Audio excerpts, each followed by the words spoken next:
Hello everyone, welcome to the HardReset channel, and today I'm going to show you how to change the step zoom magnification on the SONY ZV-1F camera.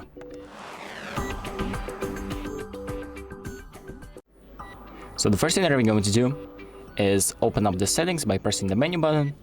Then we're going to go to this shooting section, the section with the red camera icon.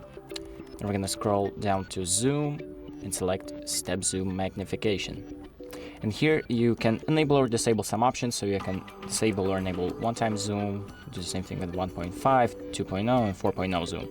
So 4.0 is disabled by default, but if you want like better zoom, you can just enable that option and you will have 4.0 zoom enabled. And once you're done with editing the options, you can just press OK, exit out the settings, and your options will be saved. So that's about it. Thank you for watching. I hope this video helps you, and make sure to like and subscribe.